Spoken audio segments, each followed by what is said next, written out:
নমস্কার বন্ধুরা, নতুন রেসিপিতে আপনাদের স্বাগত। আজকে আমি আবার একটা অন্যরকম রেসিপি নিয়ে এসেছি। এই বর্ষার মরশুমে ইলিশ মাছ অ্যাভেলেবল এখন পাওয়া যায়। আর আমাদের এখানে অত খুব ভালো ইলিশ মাছ পাওয়া যায় না, আমাদের এখানে গঙ্গাটা অনেকটা দূরে, তাই যেরকম পাওয়া যায় সেরকমই আমরা নিই। এই যে এখানে নিয়ে নিয়েছি আমি ইলিশ মাছ আর এই কুমড়ো।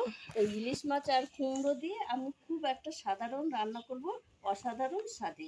আপনারা এই ভিডিওটি প্রথম থেকে শেষ পর্যন্ত দেখবেন, স্কিপ করবেন না। আর কিভাবে আমি রান্নাটা করি আপনারা প্রথম থেকে শেষ পর্যন্ত আমার সঙ্গে থাকবেন। আসুন রান্নাঘরে।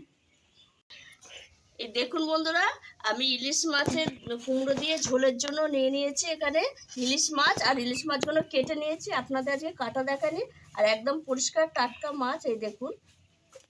আর এখানে কুমড়ো নিয়ে নিয়েছে, কালো জিরে, কাঁচা লঙ্কা, নুন, হলুদ, সর্ষের তেল আর একটু লঙ্কার গুঁড়ো। এটা খুব সাধারণভাবে রান্না করি। ইলিশ মাছে খুব একটা মশলা লাগে না, মশলা দিলে ভালো লাগে না।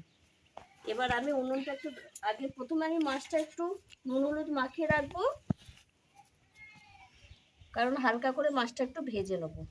ভেজে নিলে একটু হালকা করে ভেজে নিলে ভালোই লাগে খেতে। এবার আমি উনুন ধরিয়ে কড়াই বসিয়ে দিয়েছি, আর কড়াই দিয়ে দিয়েছি সর্ষের তেল। প্রথমে আমি মাছগুলো হালকা করে ভেজে নেব। বন্ধুরা, মাছগুলো আমি হালকা করে ভেজে নিয়েছি, তুলে নিচ্ছি। এইভাবে আমি সব মাছ ভেজে নেব। সব ভাজা হয়ে গেছে, এবার ওই তেলেই আমি দিয়ে দেবো ফোড়নে কালো জিরে, কাঁচা লঙ্কা, 3টে কাঁচা লঙ্কা দেবো, আর দিয়ে দেবো ধুয়ে রাখা কুমড়ো। তরকারি খোলা মাছ নিয়ে গেছে, কুমড়োটা হালকা করে ভেজে নেবো। নিয়ে গেছে ক্যারি করে একটা দিন নিয়ে গেল আমাদের বাড়ি। এর মধ্যে আমি দিয়ে দেবো বামুন মনে ওপরে নিয়ে গেছে, জামা কাপড় দিয়েছে। স্বাদ মতো লবণ,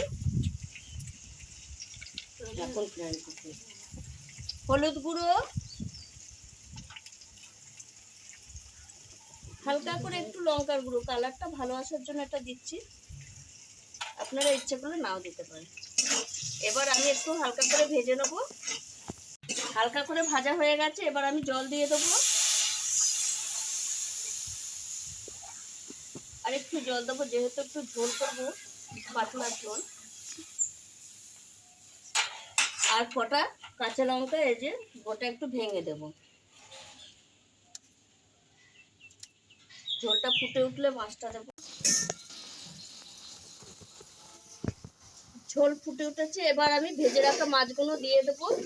দিয়ে ঢাকা দিয়ে আমি 5 মিনিট ঝোলের সঙ্গে ফুটিয়ে নেব মাছ। এবার আমি ঢাকা দিয়ে দেবো।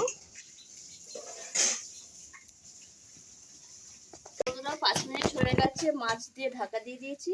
এবার আমি ঢাকা খুলে দেখে নেবো কুমড়ো সেদ্ধ হয়ে গেছে নাকি। এই দেখুন বন্ধুরা, একদম খুব ভালোভাবে সেদ্ধ হয়ে গেছে, আর মাছের ঝোলটাও আমার হয়ে গেছে। ইলিশ মাছের এরকম একটু পাতলা ঝোলই ভালো লাগে। এবার আমি নামিয়ে নেব।